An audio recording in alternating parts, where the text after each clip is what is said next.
নমস্কার, আমি সোমা দে। আমার চ্যানেলে সকলকে স্বাগত।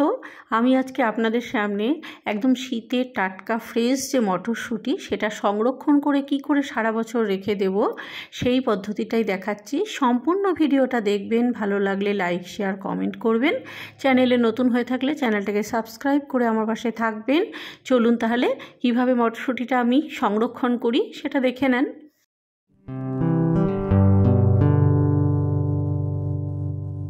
এখানে 3 কিলো মটরশুঁটি আছে। মটরশুঁটিটাকে পুরো ছাড়িয়ে নিয়েছি, মটরশুঁটি দানাগুলোকে ছাড়িয়ে ভালো করে পরিষ্কার করে ধুয়ে নিয়েছি। এবার এই মটরশুঁটিটাকে আমি সারা বছরের জন্য সংরক্ষণ করব।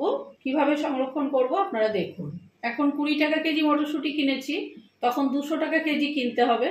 সেই জন্য এখনই যদি মটরশুঁটিটা সবাই সংরক্ষণ করে রাখে তাহলে প্রায় বছরখানেক কিন্তু খুব ভালো থাকে। এই মটরশুঁটি রং স্বাদ সবই খুব ভালো থাকে।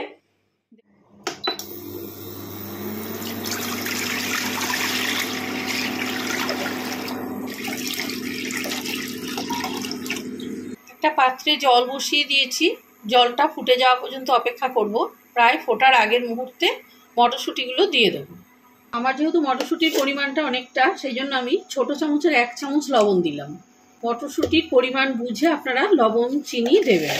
আর এখানে বড় চামচে 4 চামচ চিনি দিলাম।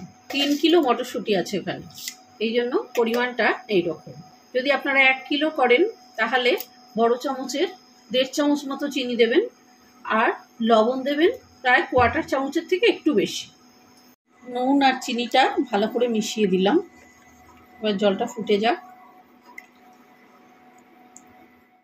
জলটা প্রায় ফুটে এসছে, এবার মটরশুঁটিগুলো আমি দিয়ে দিচ্ছি।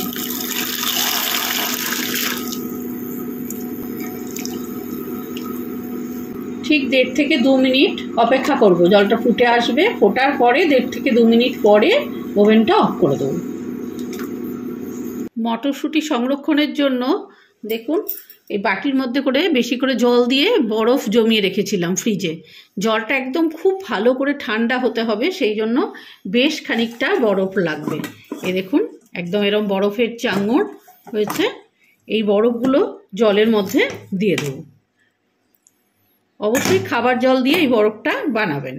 এইটা জলের মধ্যে দিয়ে জলটা পুরোপুরি একদম ঠান্ডা করে নেব। সেই ঠান্ডা জলে মটরশুঁটিটা দেব। এই যে জলের মধ্যে আমি দিয়ে দিলাম বরফটা। জলটা একদম বরফ ঠান্ডা হবে। তাছাড়া যে জলের মধ্যে মিশাচ্ছি সেই জলটাও কিন্তু ফ্রিজেরই জল। ফুটে উঠেছে, এবার আমি ফ্লেমটাকে অফ করে দিচ্ছি। এটা কিন্তু জাস্ট ফুটে উঠবে, এমন নয় যে বয়েলিং করে ফেলতে হবে। এবার একটা ছেঁকনির সাহায্যে এটাকে ছেঁকে নিচ্ছি। একদম গরম অবস্থায় বরফ জলে দিয়ে দিচ্ছি মটরশুঁটিগুলোকে। 5 মিনিট থাকবে এরকম বরফ জলে।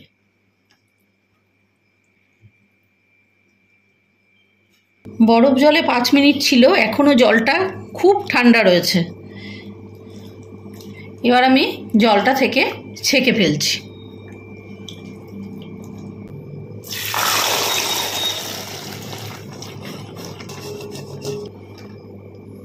খুব ভালো করে জলটা ঝরিয়ে নেব, একদম শুকনো করে ঝরিয়ে নেব।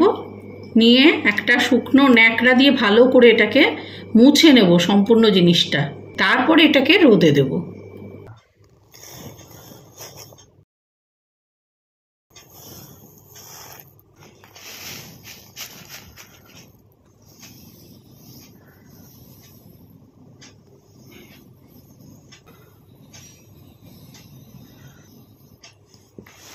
একটা টাওয়ালের সাহায্যে সম্পূর্ণ ময়েশ্চারটা তুলে নিচ্ছি, শুকিয়ে নিচ্ছি পুরো, যতটা পারা যায় শুকনো করে নিচ্ছি। নিচের কাপড়টা যেহেতু ভিজে গেছে, এই কাপড়টার উপরে রৌদ্রে দেব না, অন্য আরেকটা ফ্রেশ কাপড় পেতে তার উপরে দেব। ঘরের থেকে আমি এই প্রসেসটা করে নিয়ে আবার ভালো কাপড় পেতে তারপরে এটাকে রৌদ্রে দেব।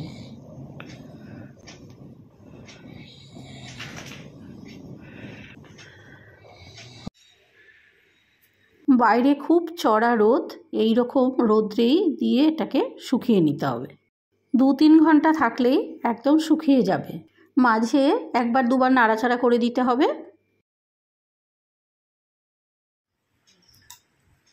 দেখুন আর হাতে জল লাগছে না, সম্পূর্ণ মটরশুঁটিগুলো কিন্তু শুকিয়ে গিয়েছে। এবার আমি এটাকে শিশিতে পুড়ে, কাচের বয়ামে পুড়ে রেখে দেবো। এরকম পরিষ্কার কাচের শিশিতে পুড়ে এটাকে রেখে দেবো। রৌদ্রের গরম থেকে ভেতরে আনার পরে ঠান্ডা করে নিয়ে তারপরে পুড়বো। আপনারা চাইলে প্লাস্টিকের এয়ারটাইট ব্যাগেও রাখতে পারেন। কাচের শিশিতে রাখলে নর্মাল ফ্রিজে দীর্ঘদিন ভালো থাকবে, আর প্লাস্টিকের পলিপ্যাক বা এয়ারটাইট যে প্লাস্টিকের ব্যাগগুলো আছে সেই ব্যাগের মধ্যে রাখলে তাহলে ডিপ ফ্রিজে রাখতে হবে। আমার মনে হয় খানিকটা নর্মাল ফ্রিজে রাখার পরে বাদবাকি বেশিটা ডিপ ফ্রিজে ঢুকিয়ে দেওয়াটাই বেশি ভালো। ডিপ ফ্রিজে রাখলে কিন্তু প্লাস্টিকের পলিপ্যাক বা প্লাস্টিকের যে বাক্সগুলো হয় তার মধ্যে রাখবেন এয়ারটাইট করে। এইভাবে একদম এয়ারটাইট করে কাচের বয়ামের মধ্যে আপনারা রেখে দিতে পারেন, দীর্ঘদিন ভালো থাকবে নর্মাল ফ্রিজে রাখলে। কেমন লাগলো মটরশুঁটি সংরক্ষণের পদ্ধতিটা জানাবেন কমেন্ট করে। 20 টাকা কেজির মটরশুঁটি এখন পাওয়া যাচ্ছে, একদম সাশ্রয় যাকে বলে। সবচেয়ে বড় কথা, এখন যে জিনিসটা পাওয়া যাচ্ছে একদম ফ্রেশ টাটকা জিনিস।